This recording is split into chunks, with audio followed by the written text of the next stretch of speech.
ದೇವಪ್ಪ ಚಾಟಿ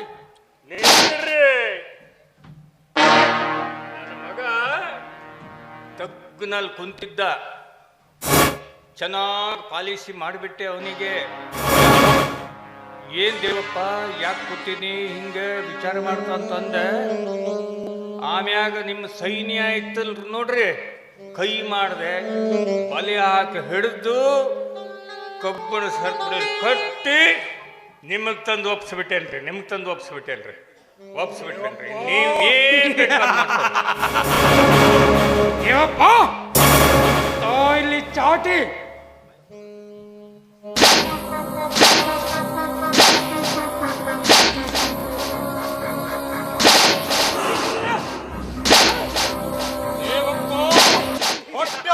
ಹೊಲಸ್ತನ್ನು ಕಂಡು ಗಣಿ ಕೂಡ ರಾಜಿ ಮಾಡ್ತೇನೆ ಅಂತ ಹೇಳಿ ಮೋಸದಾಗ ನನಗೆ ಇವನ ಕೈಲಿ ಹಿಡ್ಕೊಟ್ಟಿಯಲ್ಲೋ. ನಿನ್ನ ನಂಬಿದ ನಿನ್ನ ಮಾಧ್ಯಾಭಿಸ ಕೊಟ್ಟಿಯಲ್ಲೋ ದೇವಪ್ಪ. ನಿನಗ ಮಾವ ಅಂತಿ ಮಗನ.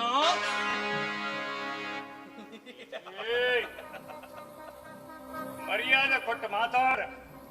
ನಿನ್ನ ಚರ್ಮ ಸೊಂದು ಬಿಟ್ಟದ. ನಿನ್ನ ಚರ್ಮ ಮಾವ ಅಂದಿ, ನೀನು ಬಿಟ್ಟೇನೆ. ಅಲಕಟ ಸೋಳ ಮಗನ, ನಿನಗ ಮಾವ ಅಲ್ಲಿ.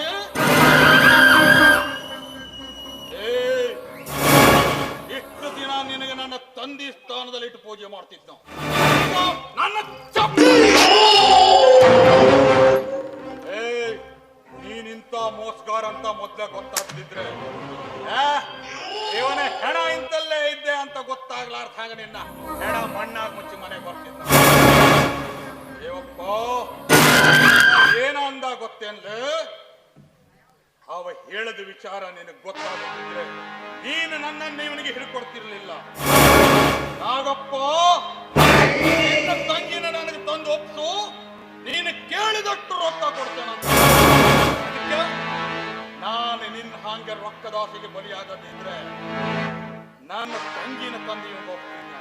ಆದ್ರೆ ನಾನಂತ ಜಾತಿಗೆ ಹುಟ್ಟಿದ ಮಗ ಅಲ್ಲ ಅಂತ ಹೇಳಿ ನನ್ನ ತಂಗಿ ನಿನಗೆ ಕೊಡೋದಾದ್ರ ನನ್ನ ತಂಗಿ ನನಗೆ ಕೊಡುವಂತ ಕೇಳಿದ್ನ. ಬೆಂಕಿ ಹೊತ್ತಿತು ಈ ಶ್ರೀಮಂತ ಭಕ್ತಿನ ಕುಂದಿ ಬೆಂಕಿ.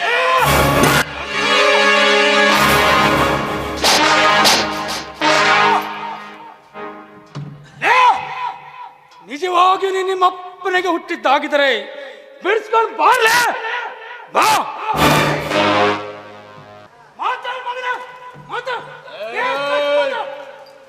ಈ ಹುಲಿ ಬಿಟ್ಟು ನೋಡಲೇ ನಿಂದು ನಿನ್ನ ತಂಗಿ ದೋಸ್ತಿದ್ದೆ ಏನಾಗುತ್ತಂತ ಆಮೇಲೆ ಹೇಳ್ತೀನಿ.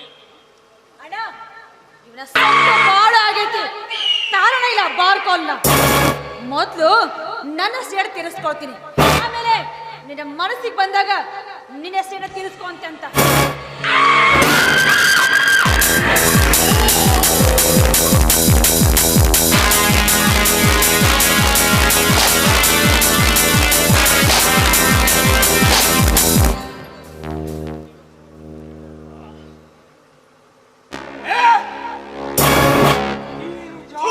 ಹೊಲಸು ಹೆಣ್ಣಿನ ಮಗನೇ, ನೀನು ನಿಜವಾಗಿಯೂ ನಿನ್ನ ತಾಯಿಗೆ ಹುಟ್ಟಿದ್ದಾಗಿದ್ದರೆ ನಿನ್ನ ಬಾಯಲ್ಲಿ ಇಂತಹ ಹೊಲಸು ಶಬ್ದಗಳು ಬರ್ತಿರ್ಲಿಲ್ಲ.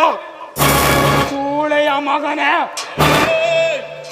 ನನ್ನ ತಾಯಿಗೆ ಜಾರಿಣಿ ಎಂದು ಕರೆದರೆ ನನ್ನನ್ನು ರಕ್ತದ ಮೊಡವಿನಲ್ಲಿ ಮುಳುಗಿಸುವೆ. ಅವ್ವಾ, ನಿನಗೆಂತ ಹೆಸರಿಟ್ಟ ಈ ಸಾವಿರಾರು ಜನರ ರಕ್ತಕ್ಕೆ ಹುಟ್ಟಿದ ಸೂಳೆಯ ಮಗ. ನನ್ನನ್ನು ನಿಜವಾದ ತಂದೆಗೆ ರಕ್ತಕ್ಕೆ ಹುಟ್ಟಿದ ಮಗ ಅಲ್ಲ. ಕೇಳೋ ದೇವಪ್ಪ, ಕೇಳೋ. ನಿನ್ನ ಮನಸ್ಸಿಗೇನು ಪರಿಣಾಮ ಆಗೋದಿಲ್ಲೇನೋ? ನೀನು ಯಾರಿಗೆ ಬಾಯಿ ತುಂಬಾ ತಂಗಿ ತಂಗಿ ಅಂತ ಕರಿತಿದ್ಯೋ ಅಂತ ಸಾಧ್ವಿಗೆ ಸೂಳಿ ಅಂತ ಕರೆಗತ್ತಲ್ಲೋ, ಪರಿಣಾಮ ಆಗೋದಿಲ್ಲೇನೋ ದೇವಪ್ಪ? ಅರ್ಧ ಹೇಳಿನ ರೀತಿ ತೋರ್ಚಾನಾಯಿ ಮಗ ನಿನಗೇನ್ ಪರಿಣಾಮ ಇದೆ? ಜಾತ್ಯಾಗರು ಯಾಕೆ ಹೊಟ್ಟಿದಲ್ಲ ಅಲ್ಕಟ್ಟು ಸೋಳ ಮಗನ. ನಿನ್ನನ್ನ ಒಂದೇ ಏಟಿಗೆ ಮುಗಿಸಬಹುದಿತ್ತು. ನಿಮ್ಮಪ್ಪನ ಜಾತಿ ಅಲ್ಲ ಮಗನೇ. ಯಾಕೆ ಮುಗಿಸಿಲ್ಲ ಅಂತ ಕೇಳು. ನಿನ್ನ ಕಣ್ಣೆದುರಿಗೆ ನಿನ್ನ ತಂಗಿನ ಹಿಡಿದು ತರ್ತೀನಿ. ಅವಳ ಮೈ ಮೇಲೆ ತುಂಡು ಬಟ್ಟೆ ಇಲ್ಲದ ಹಾಗೆ ನಿಲ್ಲಿಸ್ತೀನಿ. ಅವಳಿಗೆ ಚಿತ್ರ ಹಿಂಸೆ ಕೊಡ್ತೀನಿ. ಅದನ್ನು ನೋಡಿ ನೀನು ಲಿವಿ ಲಿವಿ ಅಂತ ಒದ್ದಾಡಬೇಕು. ಅದನ್ನು ಕಂಡು ನಾನು ಸಂತೋಷ ಪಡಬೇಕು. ಅಣ್ಣ, ಆಗ ಧನಿಯರ ಮಾಡಿ ತಪ್ಪಾಯ್ತು ಅಂತ ನನ್ನ ಕಾಲಿಗೆ ಬಿದ್ದ ಕ್ಷಮೆ ಕೇಳಬೇಕು. ಆಗ ನನ್ನ ಮನಸ್ಸಿಗೆ ಬಂತು ಅಂದ್ರ ನಿನ್ನನ್ನ ಕ್ಷಮಿಸಲೂಬಹುದು, ಇಲ್ಲ ಬಂದೂಕಿದ ನಿನ್ನ ರುಂಡ ತೆಗೆಯಲೂಬಹುದು. ಅಷ್ಟೇ ಅಲ್ಲ ಮಗನ, ನಿನ್ನ ರುಂಡವನ್ನು ಕತ್ತರಿಸಿ ಬನ್ನಿ ಮಾತಾಳು ಗಿಡಕ್ಕೆ ನೇತಾಕ್ತೀನಿ. ಅಷ್ಟಕ್ಕೆ ಸಮಾಧಾನ ಇಲ್ಲ ಮಗನ, ನಿನ್ನ ದೇಹದ ಒಂದೊಂದು ಭಾಗವನ್ನು ತುಂಡು ತುಂಡಾಗಿ ಕತ್ತರಿಸಿ ನಾಯಿ ಹತ್ತುಗಳಿಗೆ ಹಾಕ್ತೀನಿ. ಅಂದಾಗ ಮಾತ್ರ ಈ ಅಣ್ಣ ತಂಗಿಯ ಸಮಾಧಾನ. ನೋಡೋಣ, ನೀನ್ ಏನು ಮಾಡ್ತೀಯೋ ಹೇಗೆ ನನಗಂತೂ ಗೊತ್ತಿಲ್ಲ. ಬೇಕಿದ್ರೆ ಮನಸ್ಸಿಗೆ ಬಂದಾಗ ಥಳಸೋಗಿ ನಾನೇನು ಬೇಡ ಅನ್ನಂಗಿಲ್ಲ. ಆದ್ರ ಒಂದು ಮಾತ್ರ ನೆನಪಿಟ್ಕೋ, ಹೆಣ್ಣಿನ ಶಾಪ ಯಾವತ್ತು ಕಟ್ಟಿಟ್ಟ ಬುತ್ತಿ ಇದ್ದಂಗೈತಿ. ನೀನು ಅವನ ತಂಗಿಗೆ ಮಾತ್ರ ಏನು ಮಾಡಬೇಡ. ಅವನ ತಂಗಿ ಶಿಲ್ಕ ಕೈ ಹಚ್ಚಿದಿ ಅಂದ್ರ ಯಾಕೋ ನಂಗೆ ಸರಿ ಕಾಣಂಗಿಲ್ಲ. ಅವ್ರ ತಂಗಿ ಏನು ಮಾಡ್ಯಾಳ? ಮಾಡಿದ್ದು ಈ ನಾಲ್ಯ. ಬೇಕಾದ್ರೆ ಶಿಕ್ಷೆ ಜಾಸ್ತಿ ನಾ ಕೊಡೋಣ. ಅವನ ತಂಗಿ ಸುದ್ದಿಗೆ ಮಾತ್ರ ಬೇಡಣ ಹೋಗೋದು. ನಾನು ಯಾರ ಮಾತು ಕೇಳಂಗಿಲ್ಲ.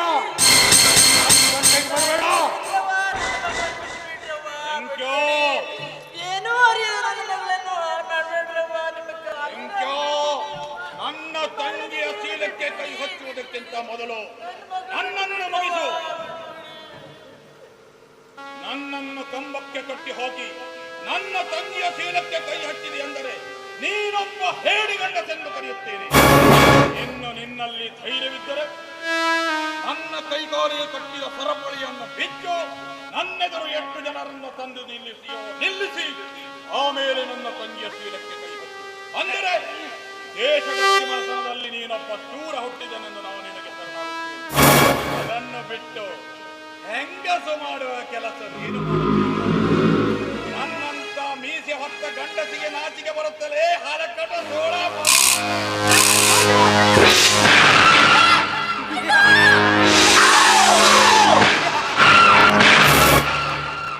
ಏನಾಗ್ಯ ನೋಡು, ನಿನ್ನ ತಂಗಿನ ನೋಡು. ನಿನಗಣ್ಣ ಬೇಕೆ? ಏಕೆ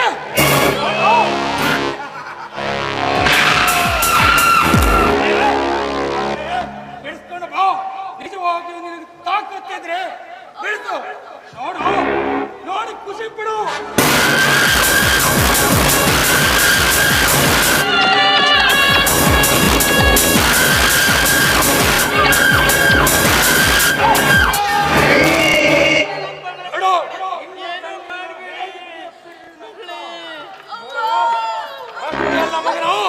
ನಿನ್ನ ತಾಯಿಗೂ ಬೈತೀನಿ. ನಿನ್ನ ತಾಯಿ ಮುಪ್ಪಾದ ಸೂಳೆ ಅಂತೀನಿ. ನಿನ್ನ ತಾಯಿ ಮುದಿ ಕೊಟ್ಟು ಅಂತೀನಿ.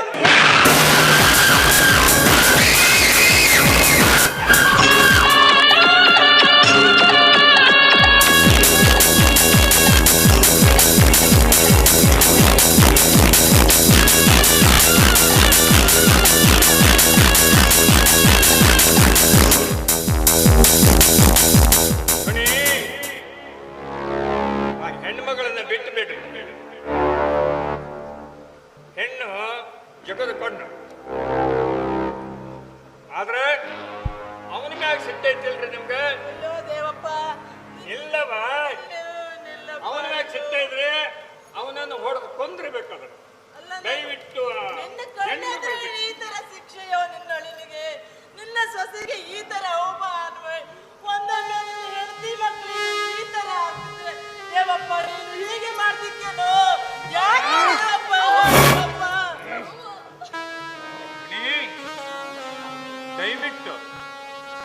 ಹೇಗೆ ಶಿಕ್ಷೆ ಕೊಡ್ರಿ?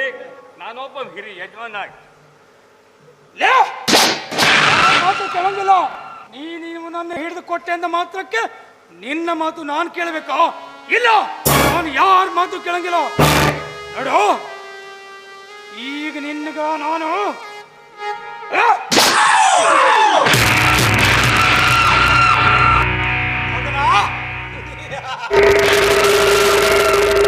ಈಗ ನಿನಗೆ ನಾನು ಬರೀ ಓದ್ತೇನೆ ಅಷ್ಟೇ.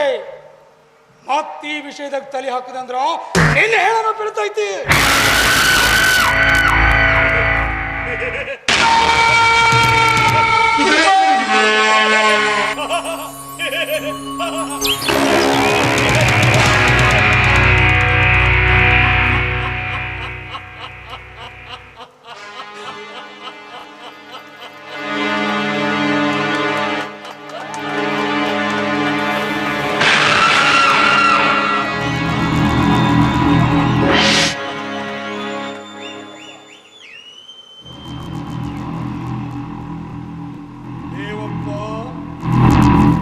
ಮರ್ಯಾದೆ ಸಿಕ್ಕಿತು ನಿನ್ನ ಕಡೆಯಿಂದ. ನೋಡು, ಆಲೋಚಿಸು. ಆ ಬ್ರಿಟಿಷರಿಗೂ ಈ ಮಗನಿಗೂ ಏನು ವ್ಯತ್ಯಾಸ? ಕಿತ್ತೂರು ಹಾಳು ಮಾಡಿದ ಮಲ್ಲಪ್ಪ ಶೆಟ್ಟಿಗೂ ಇದೇ ಗತಿ ಬಂದಿತ್ತು. ಅವನು ಮಾಡಿದ ದೇಶದ್ರೋಹಕ್ಕಾಗಿ ಅವನನ್ನು ಆನೆಯ ಕಾಲಡಿಯಲ್ಲಿ ಹಾಕಿಕೊಂಡರು ಆ ಬ್ರಿಟಿಷರು. ಈಗ ನೀನು ಮಾಡಿದ ದ್ರೋಹಕ್ಕಾಗಿ ನಿನ್ನನ್ನು ಮುಗಿಸುತ್ತಾನೆ ಈ ಮಗ. ಯಾಕೆಂದರೆ ಆಟ ಮಾಡಿದ ಹೊಲಸುತನ ನೀನು ಬಯಲಿಗೆ ನಿನ್ನನ್ನು ಮುಗಿಸುತ್ತಾನೆ ಈ ಮಗ.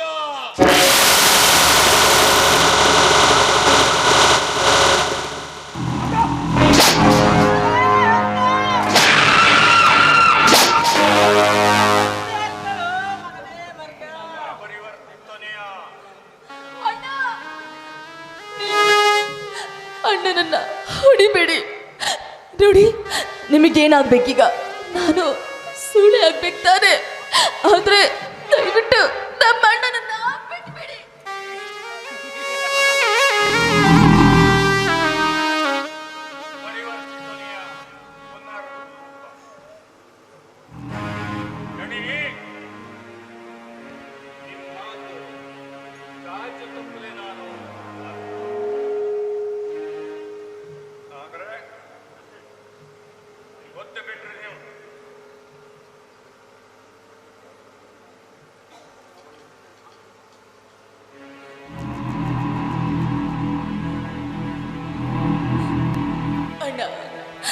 ಅಣ್ಣ, ನಾನೀಗ ಸೂಳೆ ಆಗ್ತೀನಣ್ಣ.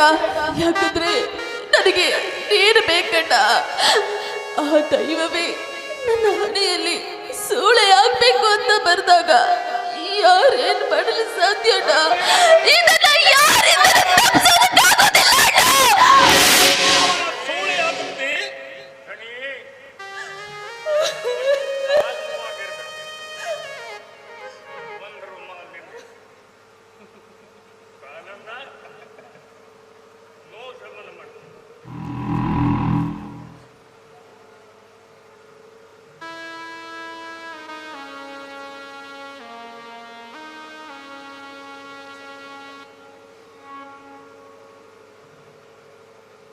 ನಾಗ್ಯ,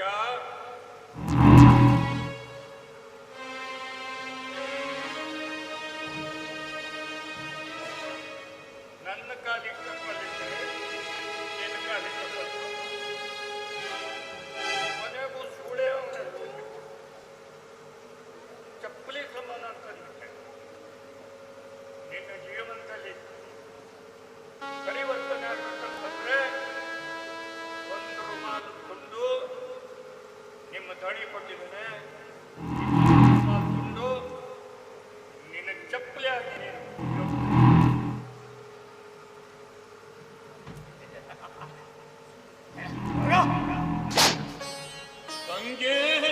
ತಂಗೆ ನೀನವನ ಸೋಳೆ ಆಗುತ್ತೆ. ನಾನು ಸೂಳೆ ಆಗ್ತೀನಣ್ಣ. ಶ್ರೀಮಂತರ ಸೂಳೆ ಆಗ್ತೀನಣ್ಣ.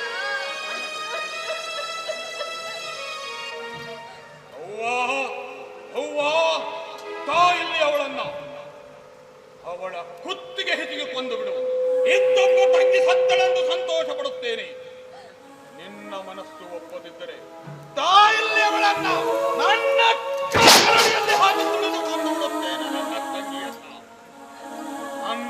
ತಂಗಿ ಸೋಳೆಯಾಗುವುದು ಬೇಡ. ತಂಗಿ ತಂಗಿ, ನಿನ್ನ ಮನಸ್ಸು ಒಪ್ಪಿತೆ ಈ ಚಾಂಡಾಲನ ಸೋಳೆಯಾಗಲು? ಇಲ್ಲ ಅಣ್ಣ, ಮನಸ್ಸು ಒಪ್ಪದೆ ಹೋದ್ರು ಸಂದರ್ಭ ಈಗ ಒಪ್ಪಿಸುವಂತೆ ಮಾಡಿದೆ ಅಣ್ಣ. ಒಂದು ವೇಳೆ ನಾನು ಒಪ್ಪದೆ ಹೋದ್ರೆ ನಿನ್ನ ಹೆಣವನ್ನ ನನ್ನ ಕಣ್ಣಾರೆ ನೋಡ್ಬೇಕಣ್ಣ. ಅದಕ್ಕಿಂತ ಶ್ರೀಮಂತನ ಸೂಳೆಯಾಗಿ ಬದುಕೋದಿಲ್ಲ ಅಣ್ಣ. ನನಗೆ ನೀನು ಬದುಕಬೇಕಣ್ಣ.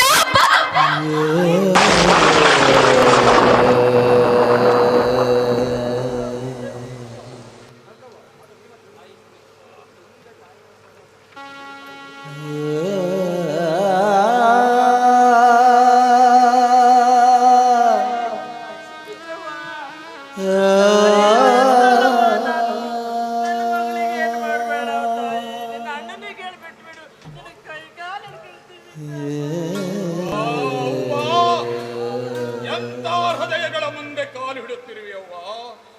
ಅಣ್ಣನ ಹೃದಯ ವಿಷವಾದರೆ ತಂಗಿಯ ಹೃದಯ ಪಾಷಾಣದಂತಿದೆ. ಕರುಣೆ ಇಲ್ಲದ ಕೊಡುಬರವರು. ಬಡವನಲ್ಲಿರುವ ದಯಾಗುಣ ಶ್ರೀಮಂತನಲ್ಲಿದ್ದರೆ ಈ ಪ್ರಪಂಚದಲ್ಲಿ ಕೊಲೆ, ಸುಲಿಗೆ, ಅತ್ಯಾಚಾರ ಯಾವವೂ ಆಗುತ್ತಿಲ್ಲ. ಜಗಳವಾದರೆ ಜೈಲುವಾಸ, ಜಗಳವೇ ಆಗದಿದ್ದರೆ ಜೈಲುಗಳೆಲ್ಲ ದೇವ ಮಂದಿರಗಳಾಗುತ್ತಿದ್ದವು. ಎಲ್ಲಿ ದುಡ್ಡಿದೆಯೋ ಅಲ್ಲಿ ಜಗಳವಿದೆ, ಎಲ್ಲಿ ದುಡ್ಡಿಲ್ಲ ಅಲ್ಲಿ ಜಗಳವಿಲ್ಲ. ಒಟ್ಟಿನ ಮಗ ಹಾಗೆ ಮಾಡುತ್ತಿದ್ದೆ. ಈಗ ಅವಳಲ್ಲಿರುವ ದುಡ್ಡು ನಿನ್ನಲ್ಲಿ ಸಿಕ್ಕಿದೆ. ನೀನು ಹೋಗಿ ಅವಳ ಕಾಲು ಹಿಡಿದಂತೆ ಅವಳು ನಿನ್ನ ಕಾಲು ಹಿಡಿದಂತೆ. ಅವಳ ತಾಯಿ ಅಂತಿರುವ ನೀನು ಹೋಗಿ ಅವಳ ಕಾಲು ಹಿಡಿದರು ಕರುಣೆ ಬಂದಿದೆ ಅವಳಲ್ಲಿ. ಆ ನೀತಿ ರಂಡಿಯ ಕಾಲು ಹಿಡಿಬೇಡ ನೀನು. ಎಷ್ಟು ಸೊಕ್ಕಿರ್ಬೇಕ್ಲೆ ಮಗನ ನಿನಗ. ಅಣ್ಣ, ಎಷ್ಟು ಹೊಡೆದ್ರು ಇವರ ಸೊಕ್ಕು ಮುರಿವಲ್ದಲ್ಲೋ ಅಣ್ಣ. ಇಲ್ಲ ಇಲ್ಲ, ಇವನನ್ನು ನಾನು ಬಿಡೋ ಮಾತೆಲ್ಲ ಕೊಡೋಣ ಇಲ್ಲ.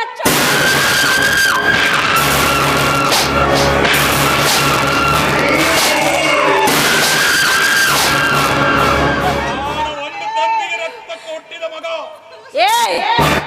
ಕೊಟ್ಟು ಕೊಂದರು ನನ್ನ ಸೊಕ್ಕೊಡಗಲಾರದು. ಎಷ್ಟು ಹೊಡೆದ್ರು ಕೂಡ ಸೊಕ್ಕ ಮುರಿವಲ್ದು.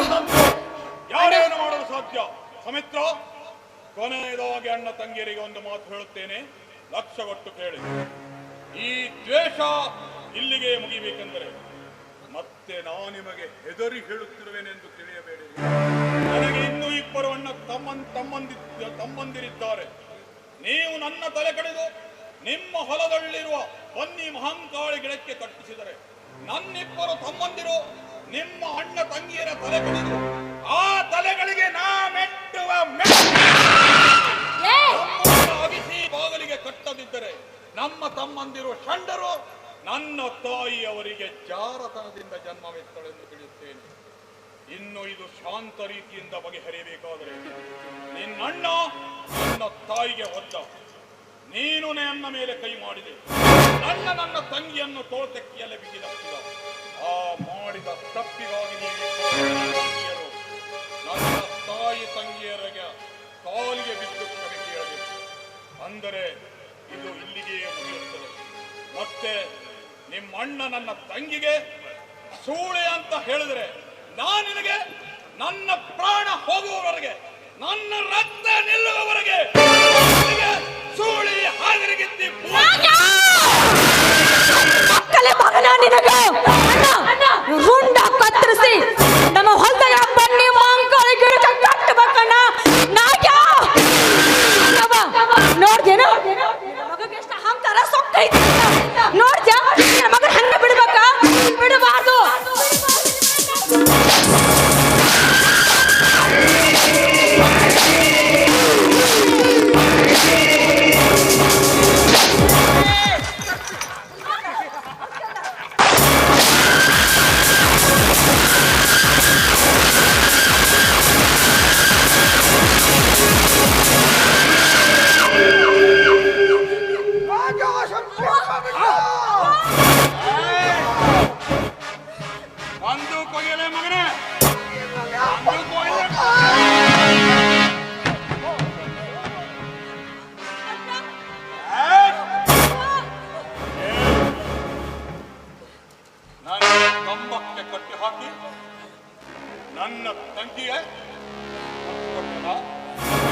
ಮಗನ ನೋಡೀಗ ಇನ್ನು ಮುಂದೆ ನಿನ್ನ ತಂಗಿಗೆ ಮುತ್ತು ಕೊಡ್ತೀನಿ.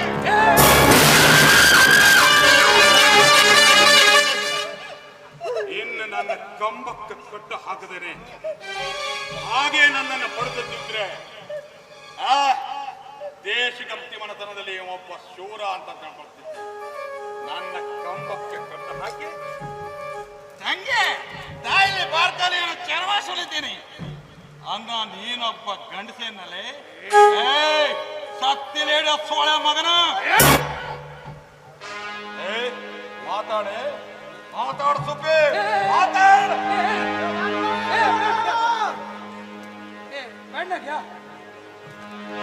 ಚಂಡ ಕಡ್ದಿ ನಿಮ್ಮ ಹೊಲದಾಗಿರೋ ಬನ್ನಿ ಮಹಾಂಕಾಳಿ ಗಿಡ ಕಡ್ದಿ ಹಂಗ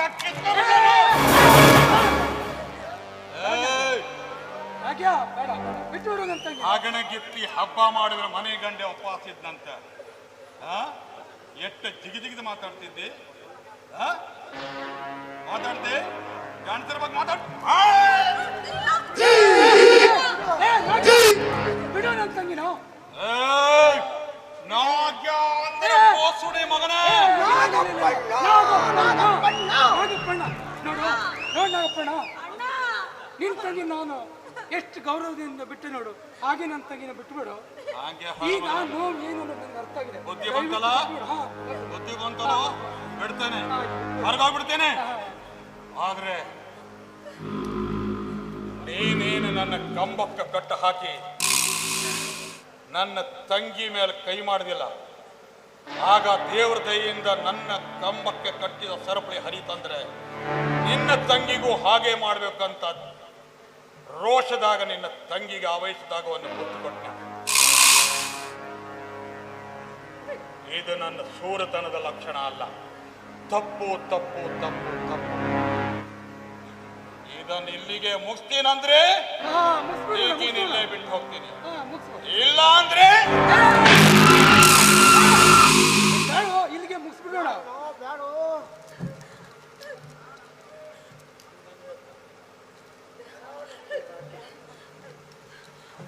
ಹೊರಗೋಗ್ಬಿಡ್ತೇನಂದೆ.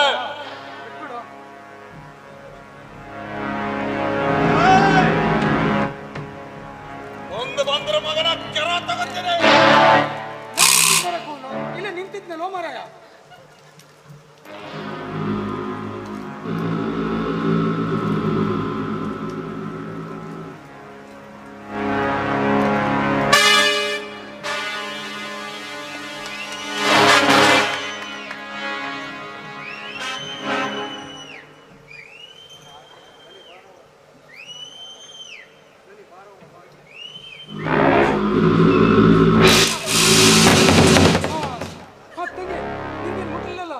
ಏನ್ ಮಾಡಿಲ್ಲ ಸೋಲು ಬಂದ್ಯಲ್ಲ, ಸೋಲು ಬಂದ್ಯಾ?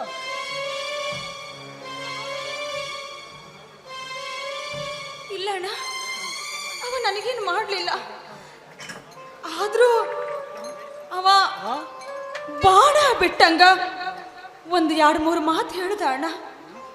ಹೆಣ್ಣಾದ ಮನಸ್ಸಿಗೆ ನಾಟಿ ಬಿಡ್ತು. ಆದ್ರೂ ಅವನ ಮಾತಾಗ ಒಂದು ಅರ್ಥ ಐತಿ ಅಂತ ಅನಿಸ್ತಾ ಐತಿ, ಒಂದು ಗತ್ತೈತಿ ಅಂತ ನನಗೆ ಈಗ ಅರ್ಥ ಆಗ್ತೈತಿ ಅಣ್ಣ. ನನಗೀಗ ಏನೋ ಅನಿಸ್ತಾ ಇದೆ. ಹೇಳ, ನೀನು ನಿಜವಾಗಿಯೂ ತಪ್ಪು ಮಾಡಿಬಿಟ್ಟೆ ಅಣ್ಣ, ತಪ್ಪು ಮಾಡಿಬಿಟ್ಟೆ. ನೀನು ಅವ್ರ ವಿಷಯಕ್ಕೆ ಹೋಗ್ಬಾರ್ದಾಗಿತ್ತು ಅಣ್ಣ. ನೋಡಮ್ಮ, ಸಮಯ ಸಂದರ್ಭ ನೋಡಿ ಆ ನನ್ನ ಮಗನನ್ನ ಮುಗಿಸ್ಬಿಡೋಣ. ಹಿಂದಾದದ್ದನ್ನ ನೆನ್ಸ್ಕೊಳ್ಳೋದು ಬೇಡಮ್ಮ. ನಡಿ ನಡಿ.